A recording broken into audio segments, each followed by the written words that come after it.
Alors la surprise, d'habitude, il suffit que je propose un truc, genre ouvrez votre parapluie s'il pleut, aussitôt on dit ah pas question, c'est de l'islamo-gauchisme, c'est un complotisme, Mélenchon prétend qu'à cause des nuages il y a de la pluie, enfin bon, vous connaissez le numéro. Hein. Mais là non, alors ils étaient tous d'accord progressivement pour dire ah bah oui, ça peut plus durer comme ça, on veut une commission d'enquête ou au moins une mission d'information. Donc ça sera bien parce que on va pouvoir bien comprendre comment tout ça a été désorganisé, pourquoi, comment, qui est responsable de quoi, et puis surtout pour qu'on arrive à corriger pour la suite des événements. Parce que maintenant, je vais vous dire les choses comme elles sont, moi, je n'ai pas confiance pour l'élection présidentielle et législative de 2022, si ça doit être un souk pareil, d'autant que les petits génies qui nous gouvernent ont encore trouvé une bonne idée. Entre les deux tours des élections régionales, ils nous indiquent qu'ils ont décidé les dates de l'élection présidentielle. D'accord? Ça ne peut pas attendre une semaine. Non, c'est maintenant. Donc c'est maintenant qu'ils le décident. Et pourquoi ils le font maintenant? Pour pas que vous vous intéressiez, je suppose. Hein. Attention, il ne faut pas faire de complotisme. Hein. Bon. Mais ça tombe en pleine vacances. Donc on peut dire que déjà la première contribution qu'ils pouvaient faire à l'abstention, c'était de mettre les dates des élections pendant les vacances. Et ben voilà qui est fait. Qui est la boîte qui va distribuer la propagande électorale, les bulletins de vote, la grande enveloppe dont je vous ai parlé tout à l'heure, qui c'est la même que celle qui a raté les élections régionales.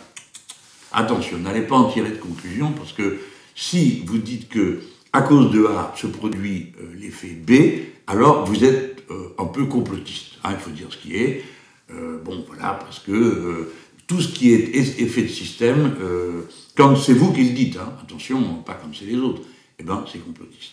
Alors, du coup, comme tous les gros malins ont laissé faire en se disant « tant mieux, c'est contre Mélenchon et ses amis, les insoumis, tant mieux », on les traite de tous les noms, islamo-gauchistes, complotistes, anti-flics, je sais pas quoi, enfin tout y passe. Hein.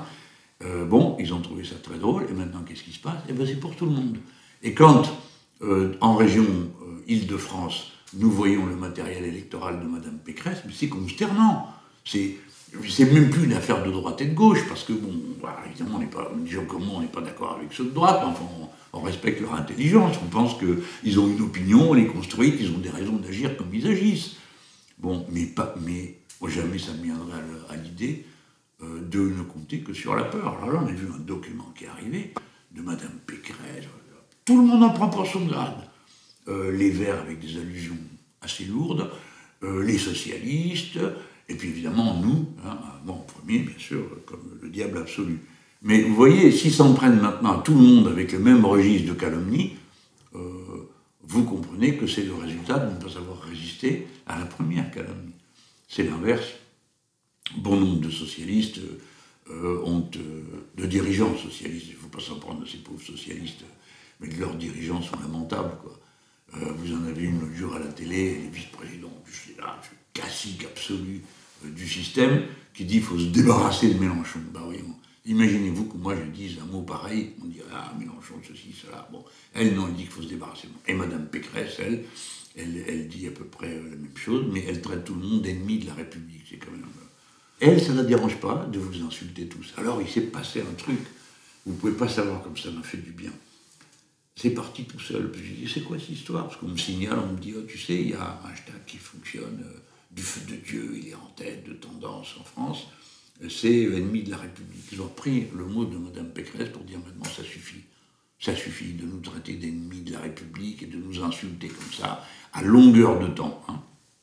Alors, ça donne qu'il y en a eu, au moment où je vous parle, il y en a 58 000 des tweets de cette nature, et c'est quelque chose qui, c'est le feu a pris tout seul à la plaine. Alors, moi je vous trouve admirable, hein, parce que vous mettez votre nom, tout ça, puis vous dites qui vous êtes, et puis vous dites, ben moi je suis insoumis, et j'ai voté, et je voterai insoumis. Puis il y a même des gens qui disent, moi je ne suis pas insoumis, je ne voterai pas insoumis, ça c'est, à l'heure à laquelle je vous parle, c'est la dernière tendance qui est en train de monter, je ne sais pas combien de temps ça a, quelle place ça va occuper, moi je ne suis pas insoumis, mais je ne suis pas d'accord pour qu'on traite d'ennemis de la République, les insoumis, ou qu'on dise que c'est pareil que le Rassemblement national.